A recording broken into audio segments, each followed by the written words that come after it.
दोस्तों, भारतीय सेना के तीनों प्रमुख ने आकर आज प्रेस कॉन्फ्रेंस की इसमें तमाम जानकारी दी है। उस जानकारी को एक बार आपको बता देते हैं। साथ में ये भी आपको बता दें कि इसमें कहा गया है, But suffice to say that whatever methods and whatever means we have कि ऑपरेशन सिंदूर में 100 से ज्यादा आतंकियों को हमने मार गिराया, 40 पाकिस्तान के सैनिकों को हमने मारा है। साथ में 9 जो आतंकी टेंट है उसको हमने ध्वस्त किया, मतलब मिट्टी में मिला दिया। इसके अलावा ये भी कहा गया है कि क्या जरूरत, जब उनसे एक सवाल पूछा गया कि क्या अभी भी ऑपरेशन सिंदूर जारी है और क्या भारत और भी आतंकी अड्डों पर एक्शन लेगा, इसके जवाब में डीजीएमओ जो general lieutenant general Rajeev Ghai हैं, उनका कहना हुआ कि जरूरत पड़ी तो जरूर एक्शन लेंगे। तो ये बात कही गई है डीजीएमओ की तरफ से। इसमें ये भी कहा गया है, जो सेना ने सबसे प्रमुख जानकारी दी है उसमें ये कि ऑपरेशन सिंदूर में हमने IC-814 हाईजैक और पुलवामा के जो साजिशकर्ता है उसको भी हमने ढेर कर दिया। इसमें से देखिए जो नाम बताया गया है उसमें आपको बता देते हैं, मोहम्मद यूनुस अजहर का नाम है, उस्ताद जी के नाम से जाना जाता था। मोहम्मद सलीम और घोसी, ये तीनों नाम एक ही का है और ये वही है जो जैश ए मोहम्मद का जो प्रमुख कमांडर था। यूनुस जैफ जैफ जैश चीफ मौलाना मसूद अजहर का साला था, जिसे सैनिकों ने, उसे भारतीय सेना ने ढेर कर दिया, मिट्टी में मिला दिया।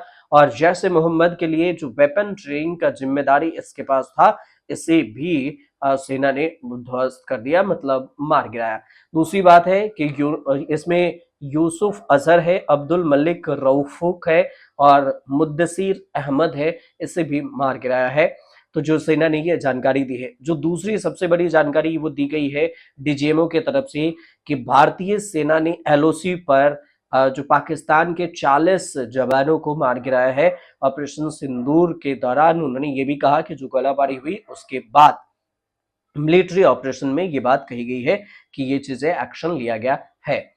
साथ में ये भी कहा गया है कि जो देखिए कि अभी भी सभी टारगेट हासिल किए गए, साथ ही भारत के सभी पायलट सुरक्षित हैं। तो सेना ने इस पर प्रमुख जानकारी दी है। जो डीजीएमओ है उस उन्होंने बताया है। डीजीएमओ के चर्चा भी इसलिए हो रही है, समझिए थोड़ा सा, क्योंकि डीजीएमओ वही है शख्स जिन्होंने भारत और पाकिस्तान के बीच बातचीत करी है। दोनों सेना के प्रमुख माने जाते हैं कि इसमें भारत की तरफ से डीजीएमओ और फिर इधर हर देश का एक डीजीएमओ होता है और इन्हीं के बातचीत से जो सीज फायर की बात है उस पर भी मुहर लगी थी।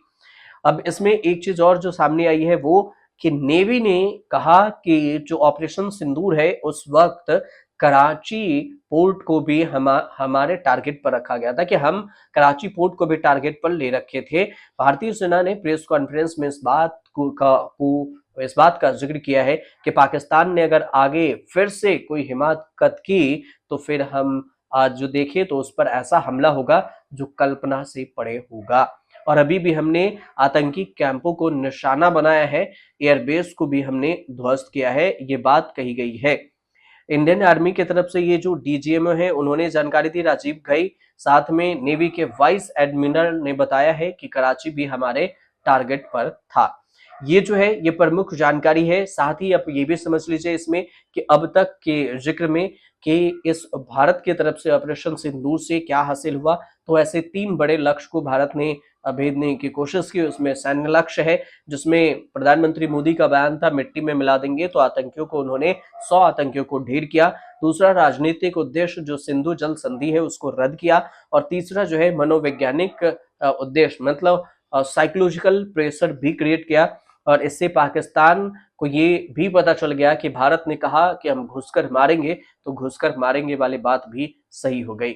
इधर जो है पाक के साथ जो सीज फायर है उस पर बातचीत में जेडी वांस का कहना हुआ, जब प्रधानमंत्री मोदी से बातचीत हुई तो प्रधानमंत्री मोदी ने जेडी वांस से कहा कि अगर वहां से गोली चलेगी तो फिर यहां से गोला बरसेगी।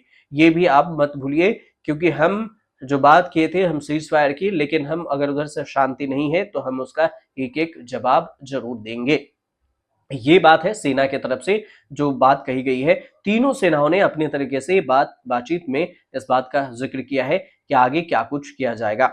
इसमें यह भी कहा गया है, देखिए कि लाहौर स्थित जो वायुसेना के डायरेक्टर जनरल हैं air operations air marshal Awadhesh Kumar ने कहा है कि 8 मई को भारतीय वायुसेना ने लाहौर स्थित पाकिस्तानी निगरानी रडार साइट्स को भी निशाना बनाया और ये भारतीय जो कार्रवाई है हमारी तरफ से एक सदा हुआ जवाब था, जिसके बाद भी पाकिस्तान की ओर से ड्रोन हमले जारी हैं और जिसे हमने पूरी तरह से नाकाम किया।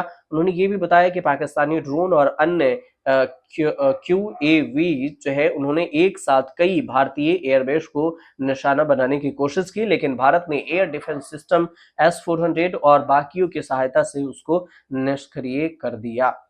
भारत आगे की तैयारी में पूरी टारगेट को साध रखा है और इसमें ये जरूर बताया है एक और चीज जो DGMO का कहना हुआ राजीव घई ने बताया कि पाकिस्तानी सेना द्वारा जो नुकसान हुए उसके बाद अपनी स्थिति पर कहा कि मैंने पहले ही लाइन ऑफ कंट्रोल LOC पर पाकिस्तान के 30 से 40 सैनिकों के हताहत होने की बात कही थी और ऑपरेशन सिंदूर शुरू किया गया। पाकिस्तान के जो सेना है उसने भारतीय सेना और भारतीय सशस्त्र बलों के बुनियादी ढांचे को टारगेट किया और इसके बाद घई कहते हैं कि हमारा टारगेट आतंकी ठिकानों पर था। बाद में पाकिस्तान ने हमारे बुनियादी ढांचे पर एयर इंट्रूजन ऑपरेशन शुरू किया, जो हमारे हथियारों का इस्तेमाल किया। निश्चित रूप से उस दौरान हताहत हुए होंगे, लेकिन जो संख्या है अभी तक आंकी नहीं जा रही है। लेकिन उन्होंने ये भी कहा कि 3 दिन तक चला वो युद्ध से कम नहीं था और हमारे सभी पायलट सुरक्षित लौटे। ये भी कहा उन्होंने कि ऑपरेशन सिंदूर में हमारे 5 जवान शहीद हुए हैं। सबसे पहली बार सेना ने ये कबूल किया है कि ऑपरेशन सिंदूर में 5 जवान भारतीय जवान शहीद हुए हैं। अब ये जो कौन-कौन से जवान हैं उनके नाम अभी सामने में नहीं आए हैं और उसमें ये भी पता चला है कि 5 जवान में से जो शहीद हुए हैं उसमें अभी बताया गया है। लेकिन सेना ने ये जरूर बताया है कि भारतीय सेना ने पाकिस्तान को किस तरह से हालत खस्ता कर दिया, घुटनों पर ला दिया है। कई सारी तस्वीरें हैं जो DGMO ने प्रेस कॉन्फ्रेंस में इसे दिखाया है। आपको जानकारी सही लगे हमारे चैनल से जुड़िए, सब्सक्राइब कीजिए, शेयर कीजिए और कमेंट जरूर कीजिए।